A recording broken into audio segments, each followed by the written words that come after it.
Okay, the next one is a tree diagram. இதான் பேசணும். Tree diagramல we are going to add your problem here. அங்கிருந்து என்னெல்லாம் branch out idea வருதுன்றத இப்படி கொண்டு வரோம்.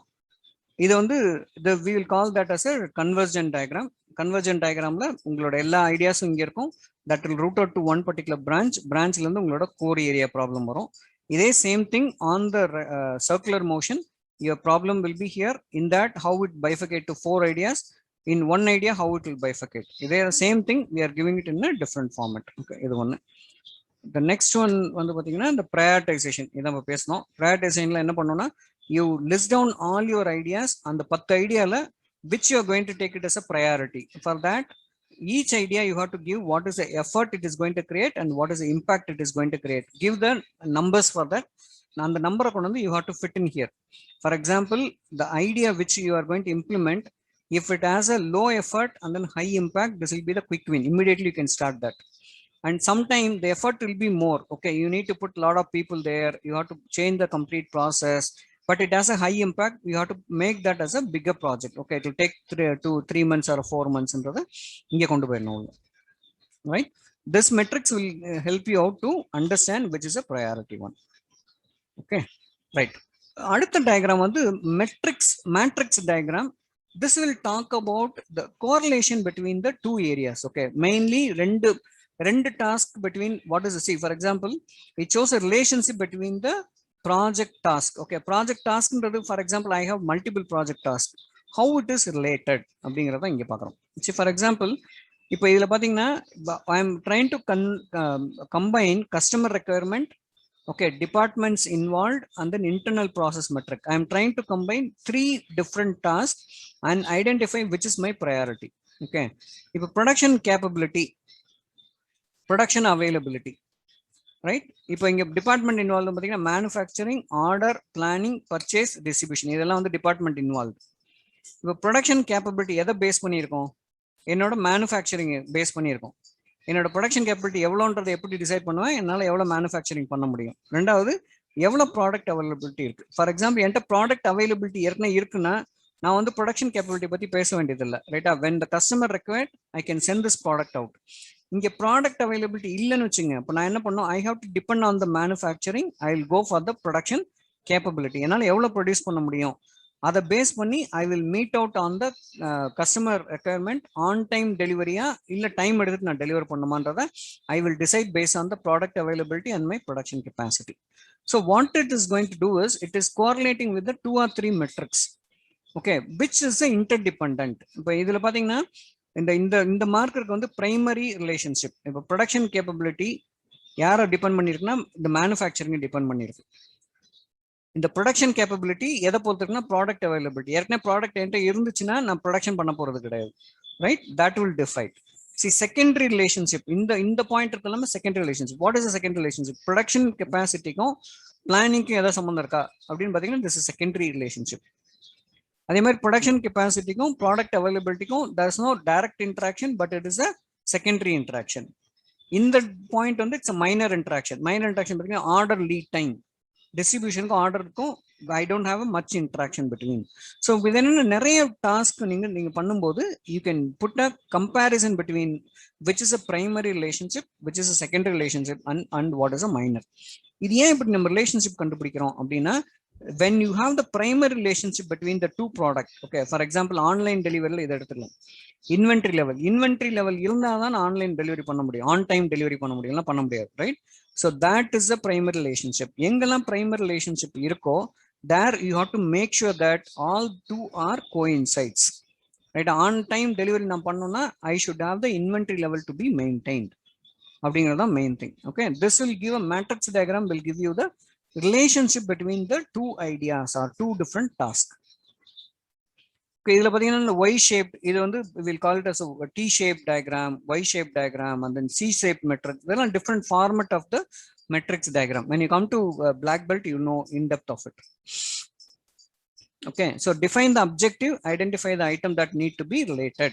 So based on the objective you have to relate. Okay, எனக்கு வந்து இங்க objective வந்து customer requirement, department involved, and then interrelationship. இது மூணு தான் என்னோட மேஜர். அதை பேஸ் பண்ணி I am trying to create this particular matrix. Okay, choose appropriate matrix type and then define the how relationship will be depicted. நீங்க வந்து for example you want to do this between your 3 team. Okay, for example charge entry, payment posting and the AR. இது மூணே வந்து impact வந்து என்னெல்லாம் கேட்டகரின்னு பிரிச்சுட்டு அடிச்சிங்கன்னா which is a primary relationship, which is secondary relationship, which is a minor relationship, நீங்க ஒரு table போட்டு பாருங்க, you will understand what it is going to do. Okay, any question here? எல்லாம் நீங்க ப்ராக்டிஸ் பண்ணீங்கன்னா தான் புரியும். ப்ராக்டிஸ் பண்ண ஆரம்பிச்சீங்கன்னா you will understand. You will get more in the black belt.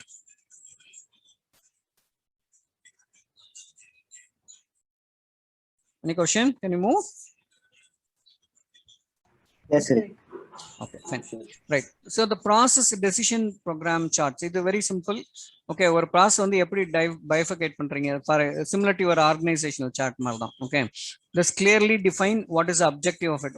ஒரு particular problem எடுத்துட்டு what can go wrong அப்படின்றத பிரிச்சுட்டு எங்கெல்லாம் கான்சென்ட்ரேட் பண்ணோம், எப்படி யாரெல்லாம் ரெஸ்பான்சிபிள் அப்படின்னு பிரிக்கிறீங்களா. இது I think you are already doing it. I don't want to take it in too depth. Okay, based on the process you are going to bifurcate how it is going to be taken into the consideration. Okay, then activity network diagram, இதுவும் ஒரு powerful one which is equal to your CRM. Okay, critical path மாதிரி தான் இதுவுமே. The same thing, for example here ஒரு second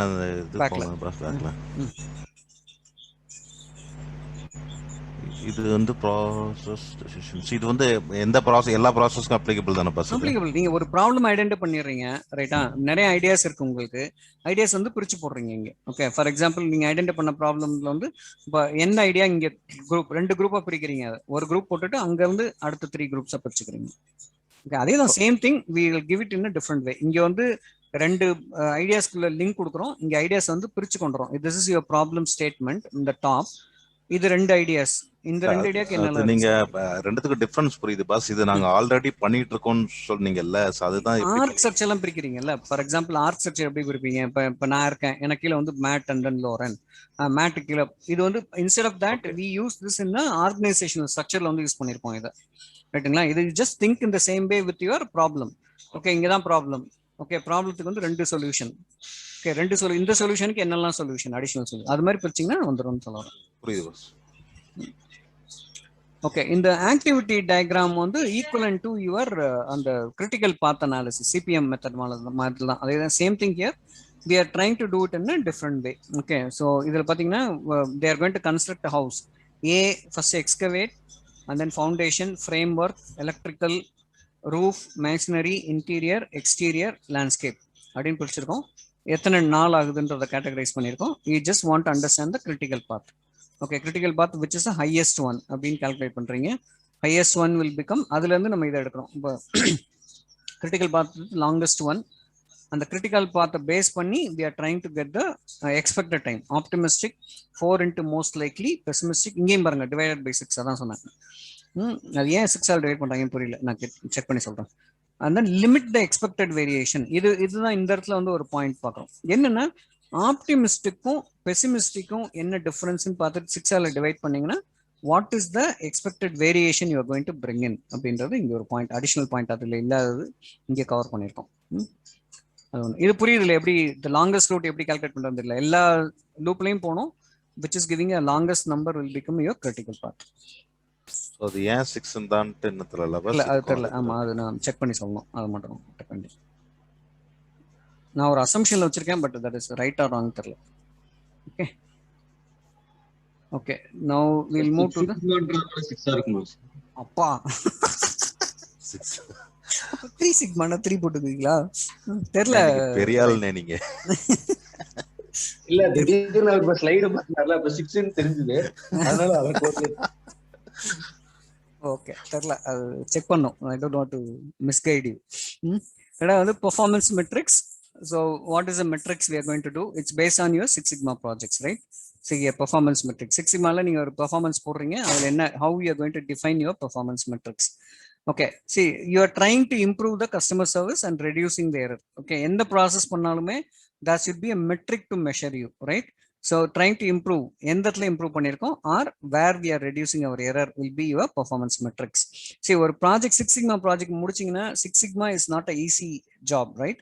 It involves additional manpower, it involves additional cost, அதுக்கான result வந்து கண்டிப்பாக யாராக இருந்தாலும் கேட்பாங்க. ஸோ அப்படி கேட்கும்போது how you are going to மெஷர்ன்றது வந்து you have to finalise it. So இப்போ இதில் பார்த்தீங்கன்னா கஸ்டமர் சர்வீஸில் வந்து இம்ப்ரூவ்மெண்ட் இந்த கஸ்டமர் சர்வீஸ் ஆர் ரெடியூசிங் இந்த error. Second one could look at the how we had improved our coding process. Coding process நம்ம coding கிடையாது. So how we improved on the general process on it. Okay. To improve our customer service satisfaction. Okay. For example, போன மாசம் பாத்தீங்கன்னா இதே இது வந்து டாக்டரே வந்து அந்த மாதிரி காரி துப்பி அனுப்பிச்சு இந்த தடவை வந்து பெட்டரா வந்து ஃபீட்பேக் வந்திருக்கு. ரைட்டா? That on because of what அப்படிங்கிறது நம்ம பார்க்கணும். Okay. Could be reducing the defects of any of the adverse effect, patient adverse effects. Okay, so இது என்னன்றதை இம்ப்ரூவ்மெண்ட் ப்ராசஸ்ல கொண்டு வரோம். எந்த ப்ராசஸ் இருந்தாலுமே performance metrics is very important. Okay, the performance improvement will be measuring the defects and measure variability in the process. அதான் வந்து மெயினா வந்து 6 sigma டிஃபைன் பண்றது வந்து we have to measure the defects and we have to measure the variability, how we are going to reduce it ங்கிறதான் அதோட process performance. Okay, and measuring தான் இதே தான் அந்த பாயிண்ட் வந்து DPU. Okay, I think many of the people who involved in the quality know about this. DPU அப்படின்னா என்ன? Defects per unit. Simple, number of defects observed by number of unit inspected. For example, நான் வந்து ஒரு 10 sample எடுக்கிறேன். 10 சாம்பிள்ல வந்து 3 sample எரர்னா I am getting around 30% of error. Right? That is called DPU. DPO அப்படிங்கிறது என்ன? Defects per million opportunity. But the same thing, number of defects observed by number of defects inspected into 1 million. 1 million multiply பண்ணீங்கன்னா you will get a DPMO. இதே DPMO வந்து இன்னொரு விதமாகவும் we have to calculate. That is this. Okay, defects என்ன தெரியல உங்களுக்கு? What do you mean by defects? Wrong samples. Wrong samples are defects. Errors. It's simply error. So which is not meeting your spec. Right? அவங்க ஸ்பெக்ல meet out பண்ணாத எதா இருந்தாலுமே that is called your defects. Okay, units is nothing but the number.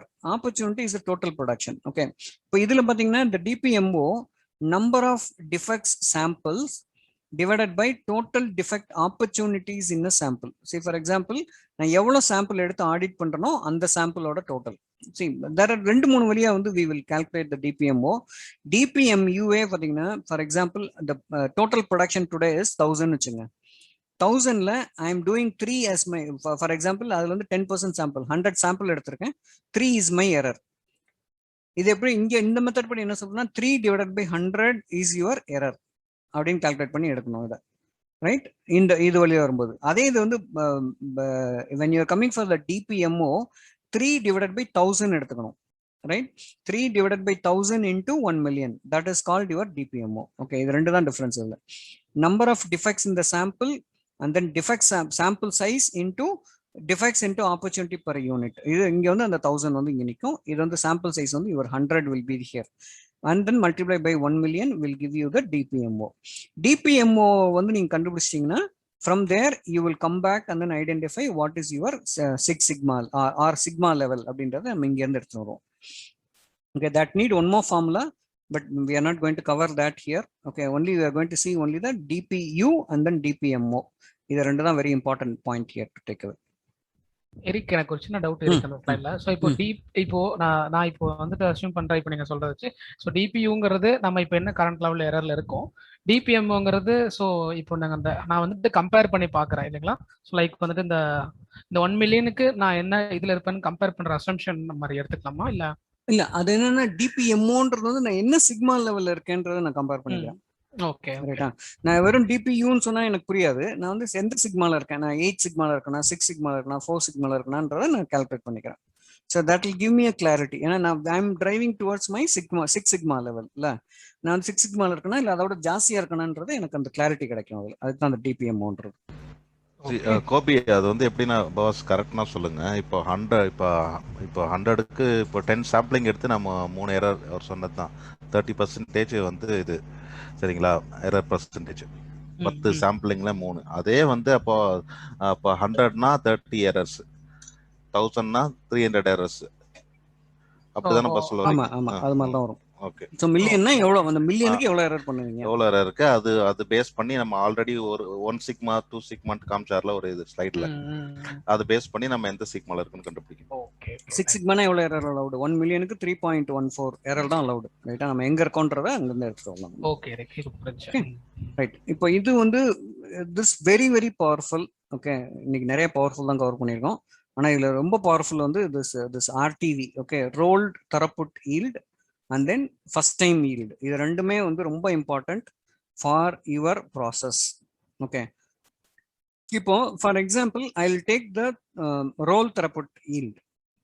Okay, இது எப்படின்னா I just trying to map it with your health care industry, but will see how it is going. சரி, நீங்க வந்து charge இன்னைக்கு enter பண்றீங்க, 1000 charges are entered, 900 got paid.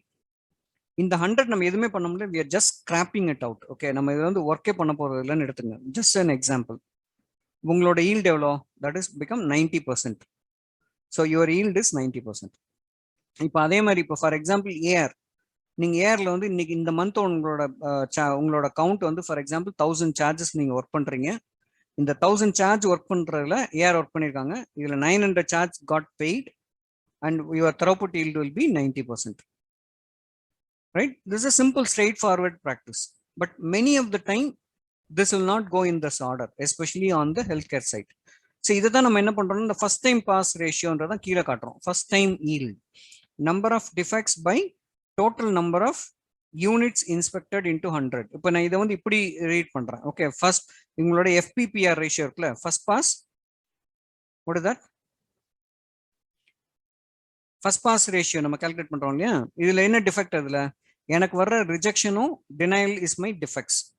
For example I have 2% of denial and 1% of rejection, that is 3% இங்க out போச்சுன்னா மீதி எவ்வளோ I am getting it 97% I am getting that yield. That's called your my first pass ratio or first resolution ரேஷியோன்னு எடுத்துக்கிறோம்.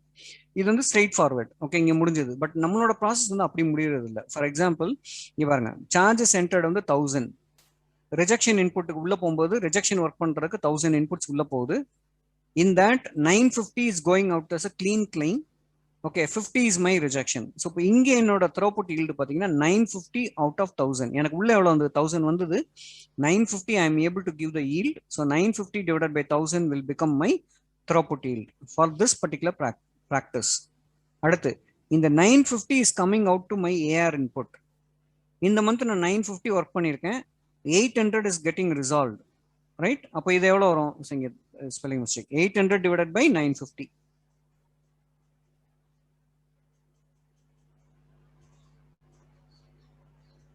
எரிக்க ஒரு சின்ன doubt இருக்கு இந்த ஸ்கிரீன்ல. சோ இப்போ ரிஜெக்ஷன் அவுட்புட் வந்து 950 அப்படினா 950 வந்துட்டு எரர் ஃப்ரீ அக்கவுண்ட் தான? Error free account. அப்போ வந்துட்டு ஏர் இன்புட் வந்துட்டு 50 தான வரும்.